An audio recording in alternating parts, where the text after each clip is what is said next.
Gracia y paz. Bienvenidos al plan de lectura Por amor a su palabra. Una lectura bíblica para cada día del año en la versión Nueva Traducción Viviente. Hoy es 18 de julio.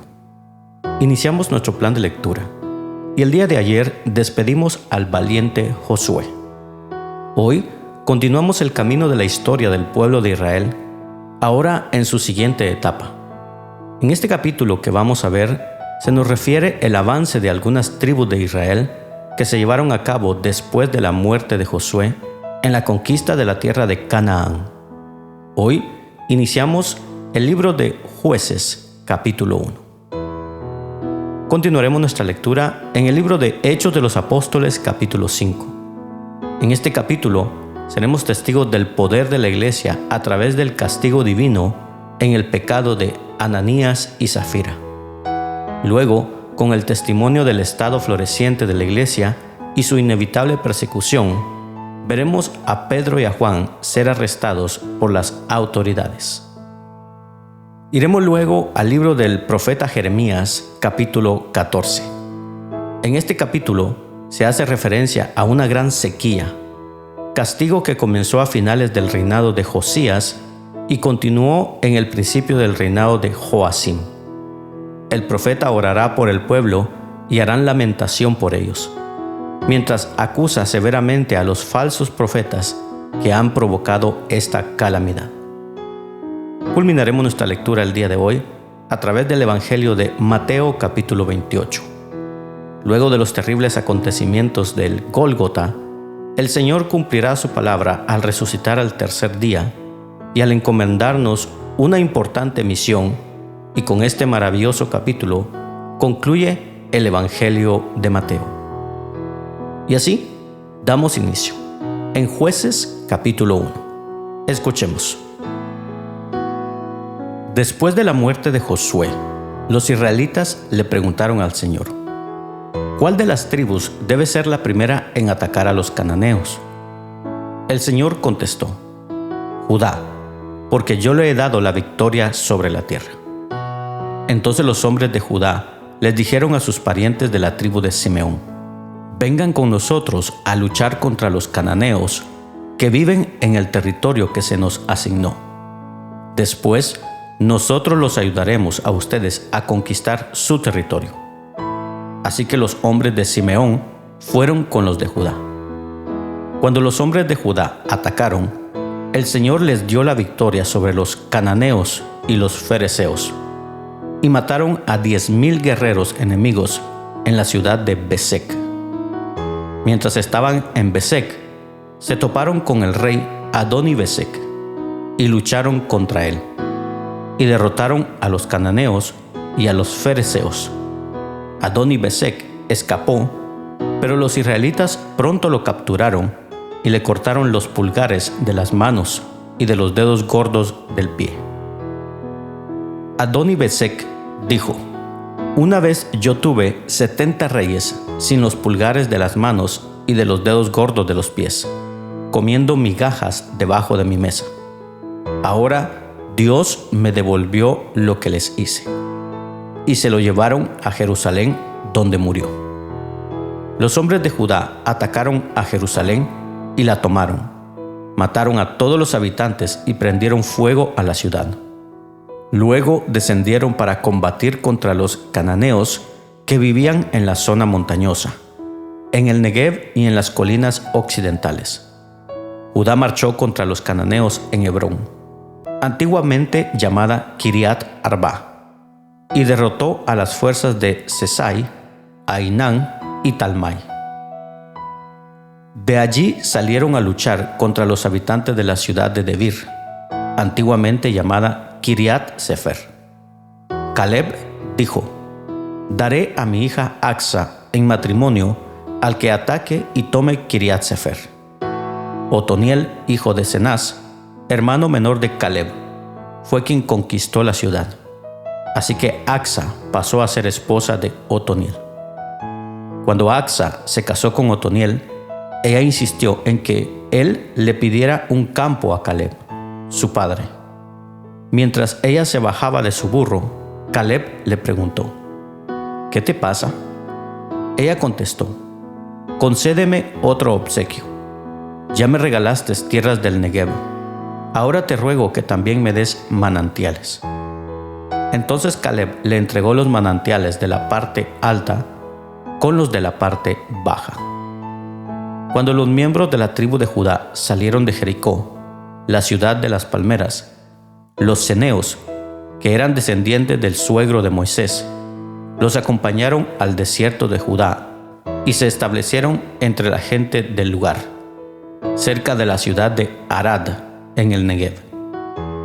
Luego Judá se unió con Simeón para luchar contra los cananeos que vivían en Cefat y destruyeron la ciudad por completo. Por eso la ciudad fue llamada Horma. Además, Judá tomó las ciudades de Gaza, Ascalón y Ecrón, junto con los territorios vecinos. El Señor estaba con los de Judá, y ellos tomaron posesión de la zona montañosa, pero no lograron expulsar a los habitantes de las llanuras, quienes tenían carros de guerra hechos de hierro. Caleb recibió la ciudad de Hebrón, tal como Moisés le había prometido, y expulsó a todos sus habitantes, que eran descendientes de los 3 hijos de Anac. Sin embargo, la tribu de Benjamín no logró expulsar a los jebuseos, quienes vivían en Jerusalén. Por eso, hasta el día de hoy, los jebuseos viven en Jerusalén junto con el pueblo de Benjamín. Los descendientes de José atacaron la ciudad de Betel, y el Señor estuvo con ellos. Enviaron espías a Betel, antes conocida como Luz, quienes abordaron a un hombre que salía del poblado y le dijeron: muéstranos cómo entrar en la ciudad y tendremos compasión de ti.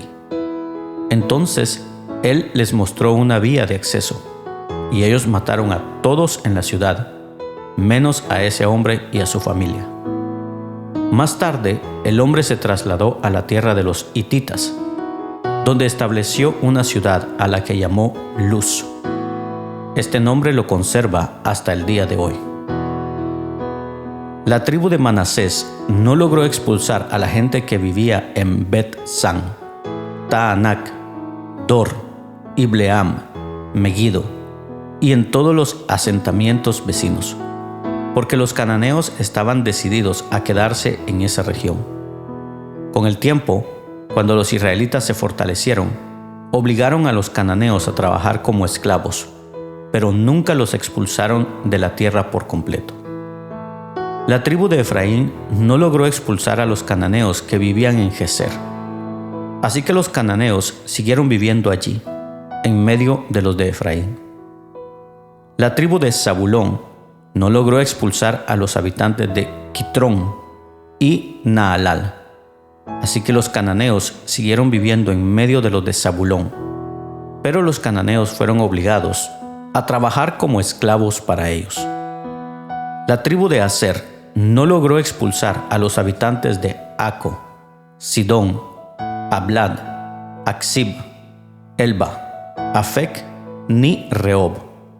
Así que los de Aser se establecieron entre los cananeos, quienes controlaban la tierra debido a que no lograron expulsarlos. Asimismo, la tribu de Neftalí no logró expulsar a los habitantes de Bet-Semes ni a los de Bet-Anat. Así que Neftalí se estableció entre los cananeos, quienes controlaban la tierra. Sin embargo, los habitantes de Bet-Semes y los de Bet-Anat fueron obligados a trabajar como esclavos para la gente de Neftalí. En cuanto a la tribu de Dan, los amorreos los obligaron a retirarse a la zona montañosa y no los dejaban descender a las llanuras. Los amorreos estaban decididos a quedarse en el monte Eres, en Ajalón y en Saalbim.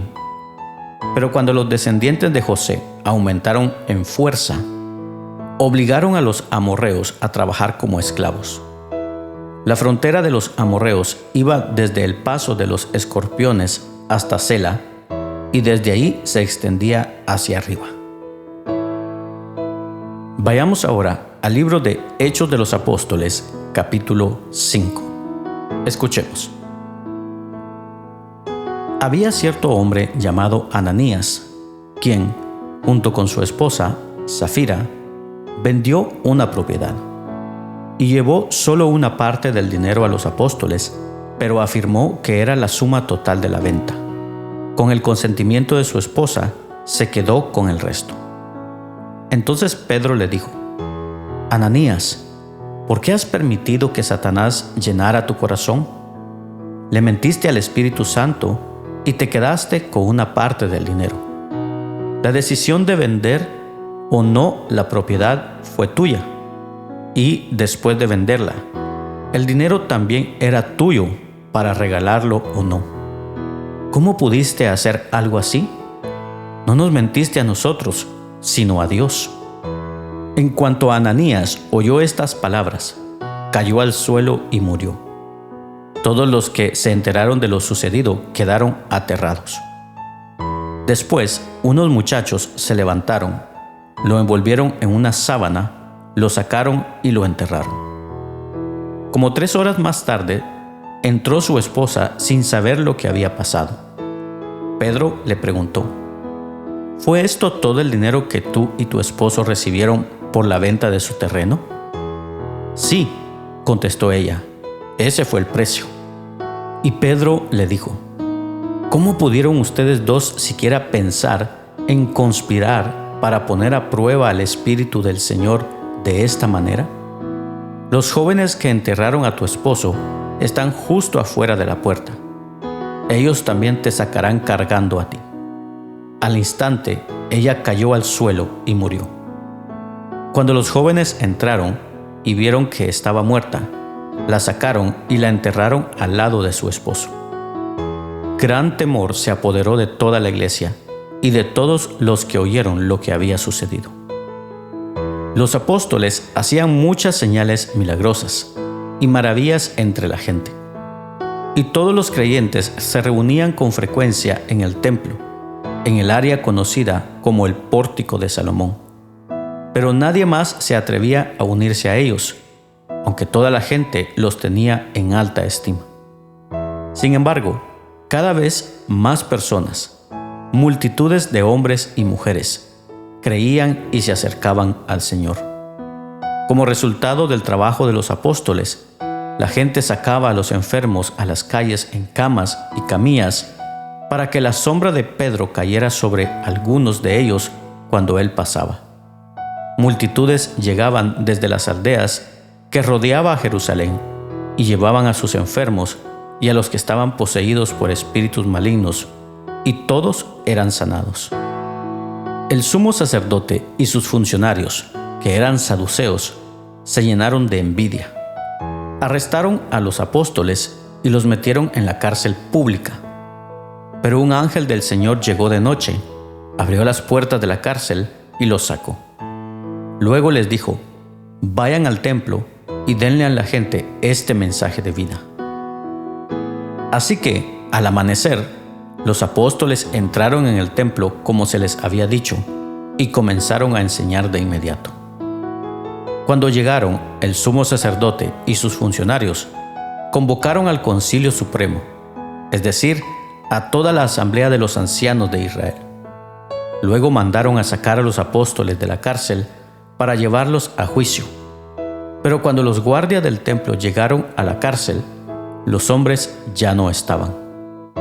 Entonces regresaron al concilio y dieron el siguiente informe: la cárcel estaba bien cerrada. Los guardias estaban afuera en sus puestos, pero cuando abrimos las puertas, no había nadie. Cuando el capitán de la guardia del templo y los sacerdotes principales oyeron esto, quedaron perplejos y se preguntaban en qué iba a terminar todo el asunto. Entonces alguien llegó con noticias sorprendentes: los hombres que ustedes metieron en la cárcel están en el templo enseñando a la gente. El capitán fue con los guardias del templo y arrestó a los apóstoles, pero sin violencia, porque tenía miedo de que la gente los apedreara. Después llevaron a los apóstoles ante el Concilio Supremo, donde los confrontó el sumo sacerdote. Les ordenamos estrictamente que no enseñaran nunca más en nombre de ese hombre, les dijo. En lugar de eso, han llenado a toda Jerusalén con la enseñanza acerca de él. ¿Y quieren hacernos responsables de su muerte? Pero Pedro y los apóstoles respondieron: nosotros tenemos que obedecer a Dios antes que a cualquier autoridad humana. El Dios de nuestros antepasados levantó a Jesús de los muertos después de que ustedes lo mataron colgándolo en una cruz. Luego Dios lo puso en el lugar de honor, a su derecha, como príncipe y salvador. Lo hizo para que el pueblo de Israel se arrepintiera de sus pecados y fuera perdonado. Nosotros somos testigos de estas cosas y también lo es el Espíritu Santo, dado por Dios a todos los que lo obedecen. Al oír esto, el Concilio Supremo se enfureció y decidió matarlos. Pero uno de los miembros, un fariseo llamado Gamaliel, experto en la ley religiosa y respetado por toda la gente, se puso de pie y ordenó que sacaran de la sala del concilio a los apóstoles por un momento. Entonces les dijo a sus colegas: hombres de Israel, tengan cuidado con lo que piensan hacerles a estos hombres. Hace algún tiempo hubo un tal Teudas, quien fingía ser alguien importante. Unas 400 personas se le unieron, pero a él lo mataron y todos sus seguidores se fueron, cada cual por su camino. Todo el movimiento se redujo a nada. Después de él, en el tiempo en que se llevó a cabo el censo, apareció un tal Judas de Galilea. Logró que gente lo siguiera, pero a él también lo mataron y todos sus seguidores se dispersaron. Así que mi consejo es que dejen a estos hombres en paz. Pónganlos en libertad. Si ellos están planeando y actuando por sí solos, pronto su movimiento caerá. Pero si es de Dios, ustedes no podrán detenerlos. Tal vez hasta se encuentren peleando contra Dios. Los otros miembros aceptaron su consejo. Llamaron a los apóstoles y mandaron que los azotaran. Luego les ordenaron que nunca más hablaran en el nombre de Jesús y los pusieron en libertad. Los apóstoles salieron del Concilio Supremo con alegría, porque Dios los había considerado dignos de sufrir deshonra por el nombre de Jesús. Y cada día, en el templo y en casa por casa, seguían enseñando y predicando este mensaje: Jesús es el Mesías. Vayamos ahora al libro del profeta Jeremías, capítulo 14. Escuchemos. Jeremías recibió este mensaje del Señor que explica por qué detuvo la lluvia. Judá desfallece. El comercio a las puertas de la ciudad se estanca. Todo el pueblo se sienta en el suelo porque está de luto, y surge un gran clamor de Jerusalén. Los nobles envían a sus sirvientes a buscar agua, pero los pozos están secos. Confundidos y desesperados, los siervos regresan con sus cántaros vacíos y con sus cabezas cubiertas en señal de dolor. El suelo está reseco y agrietado por falta de lluvia. Los agricultores están profundamente angustiados. Ellos también se cubren la cabeza. Aún la sierva abandona su cría porque no hay pasto en el campo. Los burros salvajes se paran sobre las lomas desiertas, jadean como chacales sedientos. Fuerzan la vista en busca de hierba, pero no la hay por ninguna parte. La gente dice: nuestra maldad nos alcanzó, Señor, pero ayúdanos por el honor de tu propia fama. Nos alejamos de ti y pecamos contra ti una y otra vez.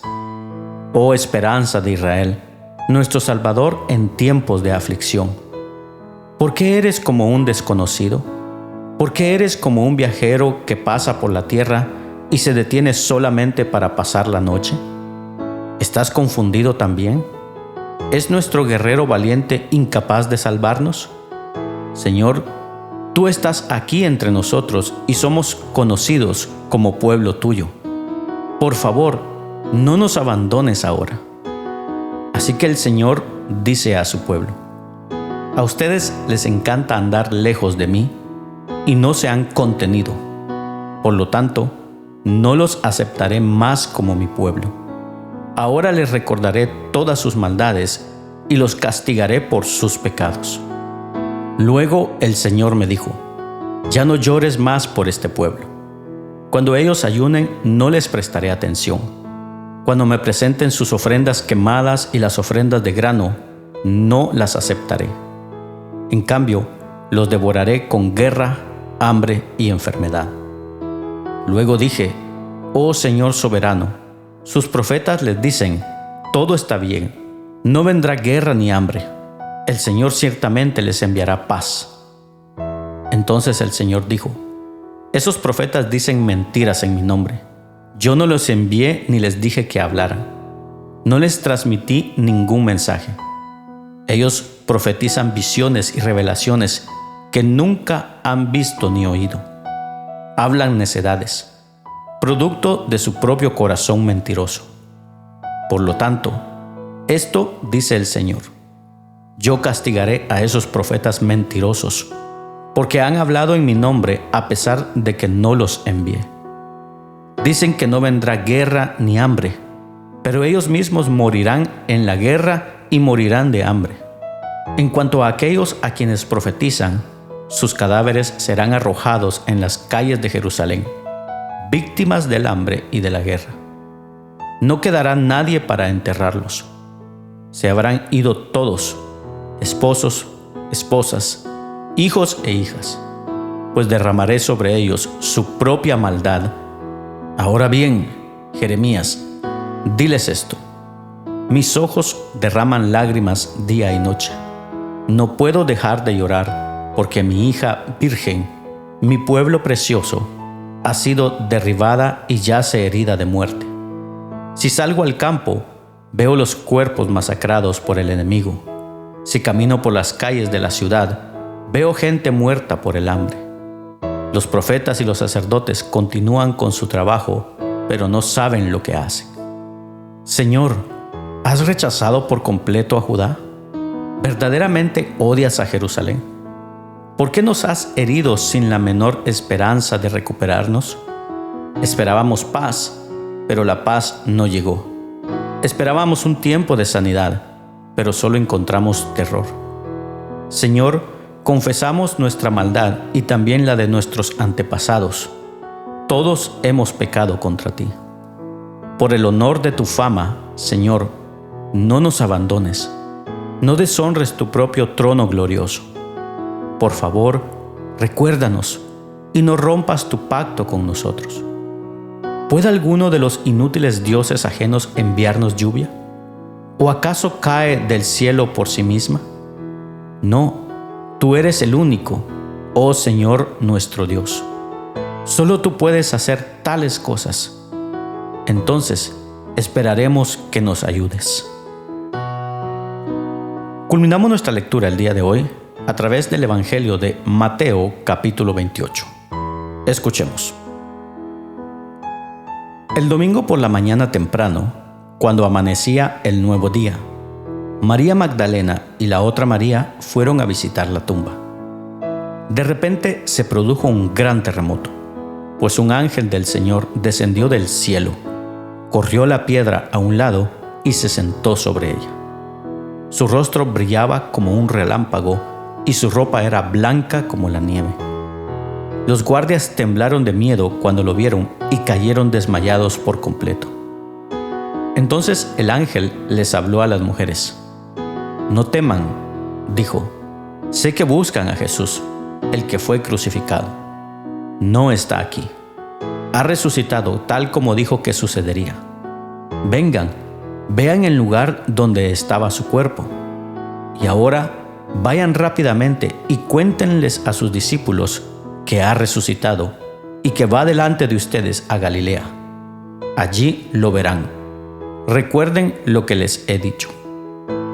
Las mujeres se fueron a toda prisa. Estaban asustadas pero a la vez llenas de alegría, y se apresuraron para dar el mensaje del ángel a los discípulos. Mientras iban, Jesús les salió al encuentro y las saludó. Ellas corrieron hasta él, abrazaron sus pies y lo adoraron. Entonces Jesús les dijo: «No teman, digan a mis hermanos que vayan a Galilea, y allí me verán». Mientras las mujeres estaban en camino, algunos de los guardias entraron en la ciudad y les contaron a los principales sacerdotes lo que había sucedido. Se convocó a una reunión con los ancianos y decidieron dar a los soldados un gran soborno. Le dijeron: «Ustedes deben decir, los discípulos de Jesús vinieron durante la noche, mientras dormíamos, y robaron el cuerpo. Si llega a oídos del gobernador, nosotros los respaldaremos. Así no se meterán en problemas». Entonces los guardias aceptaron el soborno y dijeron lo que les habían ordenado. Su historia corrió por todas partes entre los judíos y la siguen contando hasta el día de hoy. Entonces los 11 discípulos salieron hacia Galilea y se dirigieron al monte que Jesús les había indicado. Cuando vieron a Jesús, lo adoraron, pero algunos de ellos dudaban. Jesús se acercó y dijo a sus discípulos: «Se me ha dado toda autoridad en el cielo y en la tierra. Por lo tanto, vayan y hagan discípulos a todas las naciones, bautizándolos en el nombre del Padre, y del Hijo, y del Espíritu Santo. Enseñen a los nuevos discípulos a obedecer todos los mandatos que les he dado. Y tengan por seguro esto, que estoy con ustedes siempre, hasta el fin de los tiempos». De esta manera concluye el Evangelio de Mateo. Y asimismo concluimos la lectura del día de hoy. Rogamos a Dios que sea de bendición a tu vida. Puedes compartirlo con tus amigos y familiares. No te pierdas el día de mañana este plan de lectura por amor a su palabra. Síguenos en nuestras redes sociales. Que tengas un bendecido día. Y recordamos las palabras de Jesús: «Yo soy el camino, la verdad y la vida. Por lo tanto, no hay camino, no hay verdad y no hay vida sino en Jesús».